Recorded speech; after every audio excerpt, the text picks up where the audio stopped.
We have discussed this issue many times, and by we, I mean my partner and I. We have asked this question so many times in the past. Why is the cost of cooking gas rising? And we began from when it went from 3,000 to a meager 3,005. But if you use gas... Forgetting that there was a time we didn't even know there was gas. We used those other things. Firewood. Oh, you have to say it like we're firewood. Firewood. Firewood. Oh, sorry. As in cocoa. Exactly, you know. All right. We were complaining when it went to 3,005 and 4,000. We didn't know that those were still good times. Those who have bought gas recently know that the 12.5 kg cylinder now sells for 10,000, 10,200. Wow. But guess what, guys? We have the people here today to answer all our questions. We have two representatives of the Nigerian Association of Liquefied Petroleum Gas Marketers, NALPGAM. We have the president himself, Mr. Olatubosun Oladapo. Good morning, sir. Good morning, madam. And we have the executive secretary, Mr. Basi Essien. Good morning. Good morning. We have been looking for you guys forever. So let me just happy that you are here. Thank God. Why is gas costly? Relax now. No. I'm the one that pays for it. Why is gas costly? I just relax. I hope we shouldn't be fighting madam on this. She's not lying to you. Gas is extremely high, and that is why we are here. Yes, Why? that's why I'm asking. Why? Well, there are a lot of factors that led to it. Before now, the gas price was quite reasonable. But don't let us forget that we are growing in population in Nigeria. And the source of gas we have is not growing in line with our population growth. But we're flaring gas every day. Yes, there's difference between production and availability. Availability we have is in the sea and in this ocean. But when in terms of processing it and producing it to make it available, the production capacity is rather low. So before now, there weren't good acceptance of usage of gas. And that was about 7, 8, 10 years ago.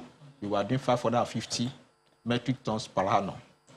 But now, after a lot of campaign and awareness, both at our own level as a marketer and even government trying to sensitize people on the need to embrace use of cooking gas, a lot of Nigeria are moving massively into that.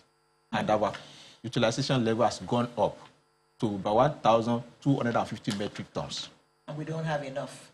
Even with that level, we've not gotten to the real level. We have capacity to do as much as 5,000 metric tons, 5 million metric tons per annum. If you compare us with other countries, like Algeria, like Morocco, Algeria does about 30 million metric tons. Morocco does more than that. Their population is not up to our own. And there are some other African countries. Even Cameroon, their capacity is far higher than our own. Still, they don't have our population. But we were late to get into usage of gas. And when we get there, we are moving at a very aggressive level. The usage is increasing. If you recall, a few years ago, there was heavy campaign from government that people should switch to gas. It was at that time that these small cylinders came out with stoves on top to encourage people to switch to gas. So if we didn't have the capacity, why were we campaigning for people to switch to gas?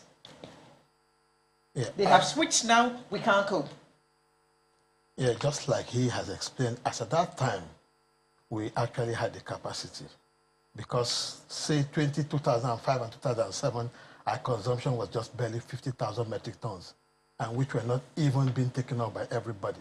Because at that time, we had about 3 storage facilities that were predominantly in Lagos that were serving all these areas. But with time, and like I said, with the campaign and the revenue put into the awareness, consumption grew. By 2020, end of 2020, we had consumed over 1 million metric tons. And then the storage facilities had grown from about 3 to about 16. In the history of cooking gas, Mr. Essien, in the issue of using gas, cooking gas in Nigeria, the price of cooking gas has never been this high. Now, the price of 12.5 kg, the most popular, is undulating around 10,000 naira per 12.5 kilogram of cooking gas. Now, you have told us the reason. I mean, earlier in the year, it was just about 3,000 naira. Even before then, it was lower.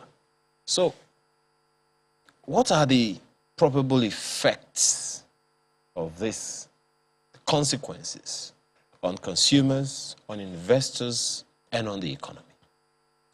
Yeah, on consumers first, it's discouraging because they can't afford to buy gas as they used to do.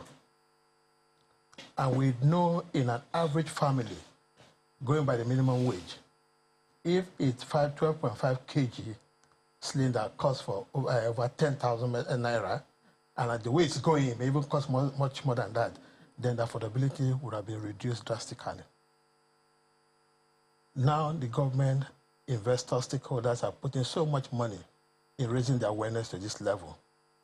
And that effort that was achieved at that time is equally eroded.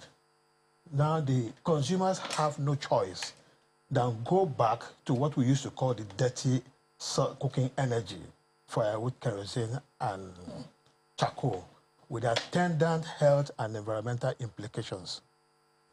We know then, when they embraced cooking of gas, we kind of had this restful mind that in terms of medical care, families will not be expending so much because we know what it means when they have to, the soot from cooking from firewood and the health effect as well as deforestation.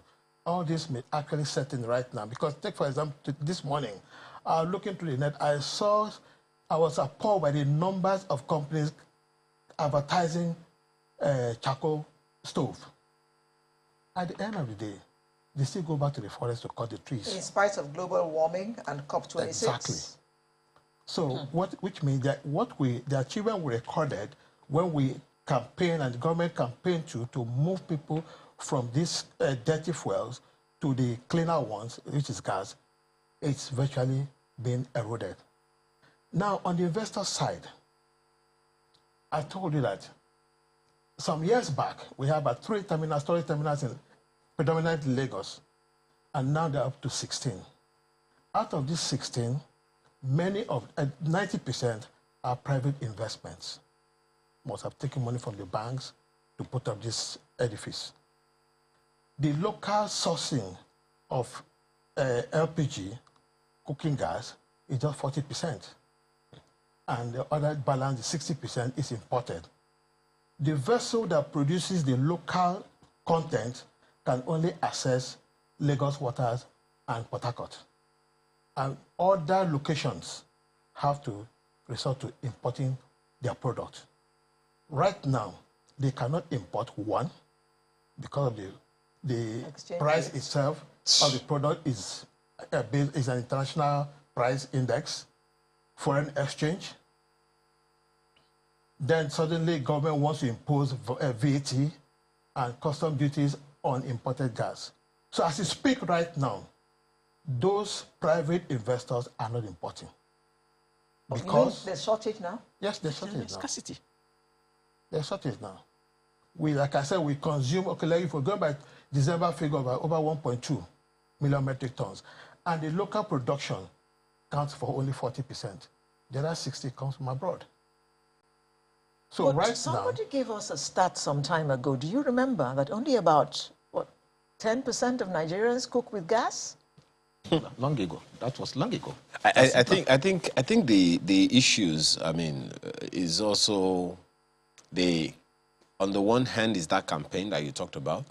On the other hand is the capacity that was not ramped up to meet the aspirations. Changing over. The aspirations, Yes. because they are, just as you mentioned now, it's also a climate change issue. Now you're yet to speak to the economy, the effects, the consequences of this increase on the economy. Okay. First of all, I've talked about the health and the environmental implications on the economy. Number two, the citizens can't even afford a good living. Right now, we've been bombarded with several economic hardships that it even takes the grace of God to survive. Okay. And food is the basic thing that should be in the house. And if you can't provide food on the table, what are we talking about? Okay. Well, Mr. Oladapo, the issue is right there in our faces. And you both have agreed that there is a shortage of cooking gas in Nigeria. Is there anything that can be done? You say, for instance, that it's a consequence of the tax that government has imposed on importers of gas into the country. Is there anything, any intervention that your association can make, both to government or whatever, on that same matter? Yes. Part of the intervention that our association can make is why we're here, just to create awareness and also to speak to the authority on what's needed to be done. To arrest the situation, the presidency, the minister of petroleum resources, the minister of state, they have a lot of work to do. They've been doing well. The minister declared a decade of gas and has been very supportive for the utilization and spread of gas. But all the gains of effort made, this recent happening want to take it back. And the only thing we needed to do now is to make sure we first suspend the charges. The VAT should be suspended. Let me make it clear. No cover has been paid to government on this VAT. They only wrote to importers and the terminal owners that the product you are selling is subject to VAT, and it's subject way back 2019. So as that case, they have to be on an alert, and they have to factor the cost into their cost template. That resulted into the hike in price. But it's not only that factor alone. The custom also are on their neck that they need to pay import duties. Agree it is business, and government need money to run the business. However, when you want to discourage importation or you want to put barrier there, you must have production that is sufficient locally. Why the gap is showing now is because we have deficiency in local production. If local production have been very sufficient, there's no need to go abroad and import. But because we could not produce enough. So what we want government to do now, to suspend those charges, now make a pronouncement on it, then let foreign exchange be accessible. Gas is essential product. Every home in Nigeria needs it. And gas cannot be adulterated. Let there see a way they can give a concession as a palliative measure for them to have access forest so that the importer can bring it in. And when they do that, they should also monitor to avoid abuse, because that's another factor with Nigerians. I'm not here to plead that people should abuse the window. But when you give them the window, monitor it, ensure there's no abuse, and it must be used to bring in gas into the country. As a result of that, price will come down because there'll be more products. Who is supposed to ensure this monitoring that you're talking about? Which agency of government has that responsibility? Yeah, there are several agencies of government that is onto it. The former Department of Petroleum Resources there. The Ministry of, even the customs. Son? There. So SON has to do with the standard. They are to assure the standard. Of course, they also have a role to play in terms of what they are bringing to the country. Yes. So don't bring gas that is substandard. There's an acceptable ratio in terms of chemical component of gas that is acceptable. Being a tropical country, so SON monitors that. The Federal Inland Revenue, which is in charge of VAT, also know that. And CBN themselves, when you give allocation to people, ensure that they actually use for that purpose, because that is the fear. But if you don't solve this problem, coming back to the impact, it's everybody that it affects. Jobs will lose jobs because plants are now closing down. Storage facilities that were built with millions of dollars are now dry. And at the end of the day, they will lose staff. And more importantly, the standard of living people is becoming poor. And another disturbing news is that even the youth in locality are now gathering together to attack on gas plant owners, believing that it's the gas plant owner that are increasing the price. And because they are just want to profiteering and they are making life difficult for them. When I got note of that, we need to have to intervene and meeting them as it's not a problem. And that is where we have to come on here, people to know. It's not the bottlers, it's not the gas plant owners that are actually, and enjoying this one. We are not happy about it. Our business is also disturbed because the profitability is down and the patron has gone to near zero. Mr. Ladapo, how much of our need, how much of the gas that we require in Nigeria is produced locally? NLNG is the largest supplier for largest local supplier. And accounts for and what percentage? And the capacity of NLNG is 450,000 metric tons. Out of that 450,000 metric, what actually comes to market is about 330, 350. That's about a quarter of our requirements. Per annum. That's about, yes, that's about a quarter of our requirement. There are other sub-producers. We have Foredo, we have Kwale, but the aggregate of all gas produced in Nigeria is about 550 to 600. And the demand has gone to 1,250. And we have capacity to go to get to 5 million metric tons. We've not done 1/10 of what is doing in Morocco. Who has this capacity? Nigerians. The population is 240 million. That is of consumption. To consumption. But what of production capacity? That is the gap. We have the deposit abundantly, but to process it, exploration is capital intensive and it takes time. NLNG is embarking on Trade 7 now. It will take them 5 years to complete. And that Trade 7 will only add 100,000 metric tons. If you add 100,000 to 450,000, that gives us how much? That's about 550,000. We're not even halfway yet. It's not up half, and the problem is still growing. Okay. Mr. Essien, are you engaging with government at all about this? Because it's a national issue. Exactly. They have campaigned, we should move to gas. We are now gradually moving to gas, and they said gas is not available, so we're going to go back to the dirty fuel which they were campaigning against in the first place. Yes, actually, we have seen what is on the horizon. And as we speak, we have actually consulted with key stakeholders, both in the storage itself and the government agencies and government itself. To be frank, we have it didn't start today. When we saw this some couple of years back, we've been dialoguing with the Office of the Vice President on the gas program, expansion program. We have been having discussions with even the Minister's Office, written several times, to let them know that something of this nature will be coming up very soon. And today it's here. So it's not as if we have not. What kind of intervention, what kind of response have you received from the Office of the Vice President? Yeah, they communicated that actually noted our concerns and they are working towards doing something about it. Well, it's government, so we're still waiting for them.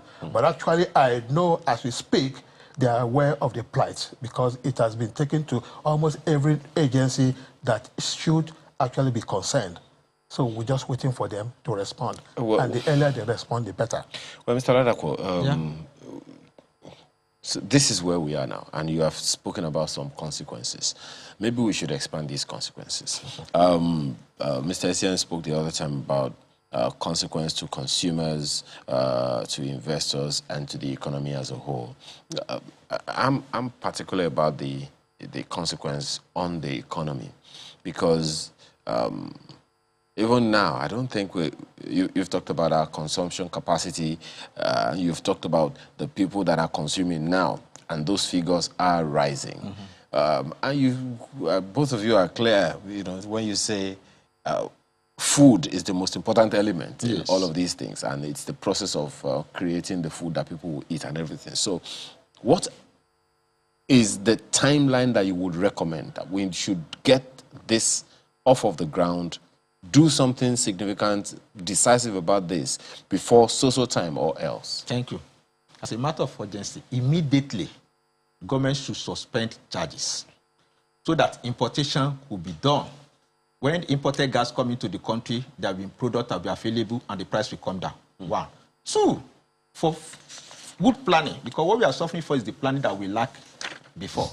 We must plan ahead to encourage investors to come into exploration. Investor will not come now because the price is high. People could not afford it. Therefore, when they produce, the market is not here. It's either they produce here and go and sell in another country when they come because the per capita income of Nigeria is low. So we need to stimulate the market encourage them to buy. And when the price becomes affordable, they will buy. And the only way to do that is let there be importation. When there's importation now, price will come down. The middlemen that actually, living large on this scarcity now will be discouraged because there'll be products everywhere. And we should plan for proper exploration. Train 7 may not be sufficient for Nigeria, but private sector should come into exploration. Let other people that have gotten licenses, let them encourage them, let them explore, and we produce sufficiently. There are some other molecules that are produced in this country that are not being sold in this country. That's where government has to come in. Such as? Yes, without mentioning them, there are molecules, there are companies, with the terms of engagement. Okay. Terms of engagement, but they produce here, but they sell abroad. So the government needs to look inward and encourage everybody to meet local demand. Of course, every contract has a specification. They must have some terms of engagement. But with due respect to that one, we must ensure that we produce, on the long run, sufficiently in Nigeria. So right now... I think to add to that too, because when the national gas policy came up, it was envisaged that by 2020, consumption should have risen up to 5 million metric tons. That's 2020. And by 2030, we should be hitting about 10 million metric tons. Well, the Minister of Petroleum came up with the decade of gas. And if this is the projections, then government should find incentives to give to investors or even tax holidays for them to actually come here and invest so that we can be able to meet these expected volumes. Okay, thank you very much. Representatives of NALPGAM, which is the Nigerian Association of Liquefied Petroleum Gas Marketers. We had the president, Mr. Olatubosun Oladapo, and the executive secretary, Mr. Basi Essien, coming to talk to us about the reasons why the cost of gas has shot through the roof, which every Nigerian, of course, I'm sure is interested in. Thank you very much, gentlemen.